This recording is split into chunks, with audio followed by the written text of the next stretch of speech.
So I've come up with a bit of a different idea. I've wrote a short story about an Imperial guardsman in some mines, and then there's a Tyrannid coming to get him.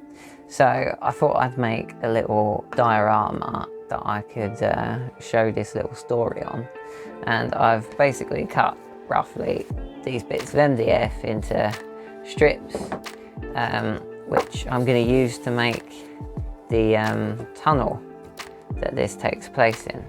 So I'm going to glue the two sides on and then stick this on the top, not glue it, and that will form the little tunnel. So that's the plan. In order to make the rock texture of the tunnel, I've basically just got bits of rubble that were in the garden, and I'm going to stick these onto the MDF to make a rocky texture so that it feels like a small confined tunnel. I'm also going to use some gravel, which I've used before, and some sandy bits. These are mainly for the floor where I want it a bit flatter so I can put the models. And lastly, I will be using some of that rubbly texture that I made on my building rubbles, which is just exterior filler mixed with the sand and gravel. I'm going to stick it all together using good old Yoo-hoo and a hot glue gun for that quick grab. Oh, it's already coming out. So yeah, let's see how it gets on. So I've just stuck on the sides with a mix of Yoo-hoo and a hot glue gun, so they quick grab and a long-term grab. And I'm not going to glue the top on so that I can take it on and off to put things inside. And then the idea is that I can take a cool photo down the tunnel, which will have my Tyrannid at the end and my guardsman shitting himself at this end. So now the plan is to get these bits of rubble. Oh, you can't see. The plan is to get these bits of rubble and basically just glue them onto the sides so that it looks like a tunnel. So yeah, let's give that a go.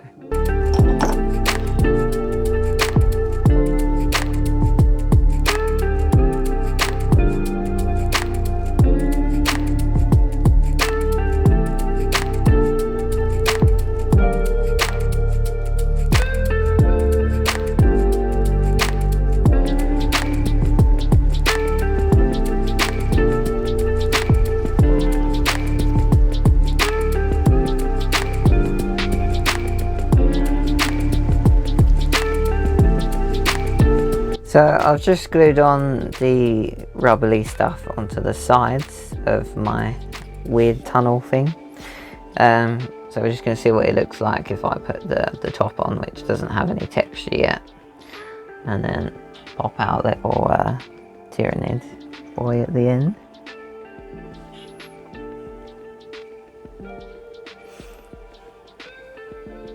So it looks pretty sketchy, which is what we want.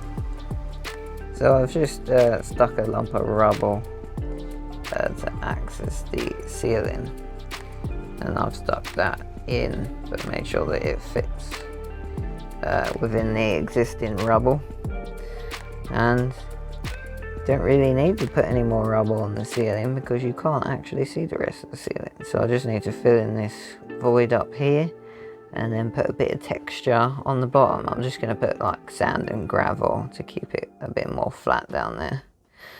And then we're pretty much there. So now I'm going to use the glorious Mod Podge to put along the bottom and up here, and then that will stick down some good old I love fish gravel. Who doesn't love fish? Well, actually a lot of people. But yeah, off we go.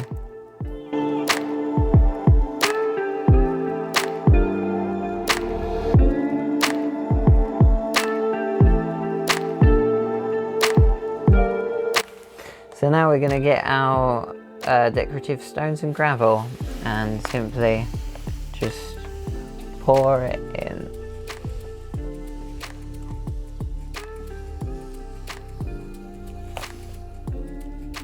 over everywhere where we have put any Mod Podge. Now what we're going to do is get our bucket, get the whole thing and tip off all the loose gravel.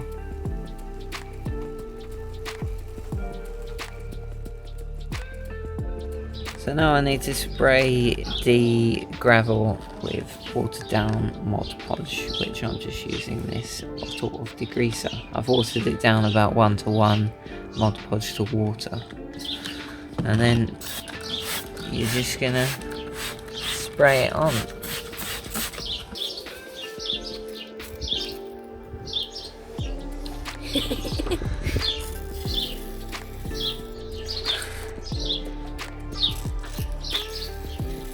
The Mod Podge is pretty much dried, and I thought I'd show you what the tunnel looks like so far.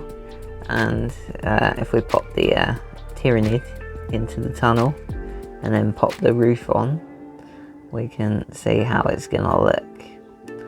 And that looks pretty terrifying, which is exactly what we're after. And then we pop our little unlucky guardsman who's gonna be facing the terror in the tunnel, and we're nearly there. All that's left will be to do our little light that we're going to put on to light up the tunnel. So I've bought this little like work light from Poundland. It's got two settings. It's got a white light, which I'm going to use to represent the flashlight, and it also has a flashing red light, which I'm going to use to represent the las bolts. So I'm simply going to cover the end of the tunnel with some black paper, get me a light, and use this to represent the flashlight down the tunnel, which is quite cool. And then when I want to do the scene where he's firing his las gun, put it onto this, and that's going to light up the tunnel pretty nicely. So before we go on to revealing my little short story, I thought I'd show you some of the photos that I have taken using the diorama, and I think they've come out pretty nifty.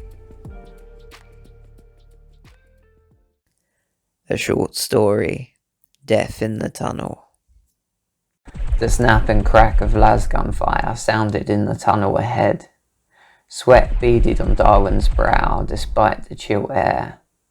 More sweat ran in icy cold rivulets down his back before being absorbed into the itchy fabric of his PDF combat fatigues.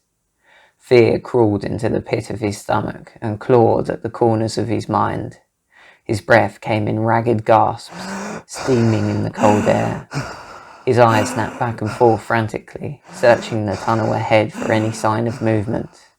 The tunnel was poorly lit by the flickering flashlight strapped to his las gun, the feeble light trying to cast back the encroaching darkness before him. His mind created monstrous shapes and forms in the flickering shadows, fueling the terror coursing through his body. More las gun fire echoed down the tunnel, shots snapping off in the rapid succession of full auto. The sound of las gun fire suddenly ceased, replaced by a blood-curdling scream, until that too was replaced by deafening silence. Darwin's mind screamed at him to turn and run from the death that lurked in the darkness of the tunnel before him. His clammy hands began to shake uncontrollably, causing the flashlight on his las gun to cast a myriad of ever-dancing shadows on the tunnel walls. Suddenly the flashlight flickered and then winked out of existence, pitching the tunnel into unforgiving darkness. "Frack, frack," stuttered Darwin, his brain firmly in the clutches of terror, still managing to voice its desperation in common curse words. He began bashing his flashlight with increasing despair as adrenaline pumped through his body, his mind linking life itself to the simple existence of light. Yet the flashlight remained stubbornly dormant despite Darwin's antics. He froze as he heard a new sound in the tunnel, scraping and scurrying, the sounds of claw upon rock. Blood pounded in his ears as his heart beat like a drum, throbbing in his chest with an intensity that it felt it would burst through his ribcage. The scurrying grew in intensity to rival the drum of his heartbeat, echoing in the darkness, till it sounded like it was coming from every direction at once, assailing his senses. Darwin's survival instincts kicked in and won the grueling internal conflict with terror. He raised the trembling lasgun to his shoulder and aimed his gun blindly into the dark. "Frack, frack, frack," he muttered repeatedly under his breath, as the sounds of death moved ever closer. The tunnel suddenly thundered with a monstrous roar as the creature shrieked its hunger at the dark. Darwin's mind vaguely registered that his trousers had become uncomfortably wet, as his eyes vainly searched the impenetrable blackness for any sign of the monster. "Oh, frack this!" he screamed and squeezed the trigger of his lasgun. The tunnel was suddenly illuminated in a blinding red flash as his lasgun discharged its payload on full auto. Darwin desperately tried to blink away the blindness as his eyes began to adjust to the sudden light. He held down the trigger, spraying the tunnel with the pulsing red glow of las bolts. His eyes suddenly focused in the flickering light on the terrifying creature scrambling towards him. It was a blur of bony appendages, moving almost too fast for the eye to see. Wickedly curved long claws, drenched in blood, became visible as it moved closer still. It roared its hunger once more at Darwin, saliva dripping from its teeth-filled jaws, eyes burning with a primeval malice. As Darwin took in the monster before him, he knew that his death was but heartbeats away. Gasping like a drowning man, Darwin thrashed about him, fighting the sticky, enveloping mass threatening to consume him. His mind snapped into alertness, and he realized the mass was sweat-soaked sheets stuck to his equally lathered body. He tried to steady his breathing that came in ragged gasps, seemingly in time with the pounding of his heart. He sat up in the bunk and slowly ran his augmented hand through his sweat-slick hair, the cold metal of his hand almost pleasant against his hot skin. He suddenly realized the pounding was not just his heartbeat, and there was somebody incessantly bashing on the door. "What is it?" he called out, voice dry and croaky. "Is everything okay, sir? I heard yelling," sounded the concerned voice of his aide, Jorvan, voice dulled by the thick metal of the door. Darwin took a moment to steady his voice before calling back. "Don't worry, Jorvan, it was just a bad dream." If only it had been a bad dream all those years ago, he thought dryly. Thanks for watching the video, and I hope you enjoyed. Let me know what you thought about the new content and whether or not it was any good. If you didn't like it, let me know and I'll cry about it in the shower. But yeah, I release a new video every 2 weeks, so I'll see you in 2 weeks on Sunday. Bye.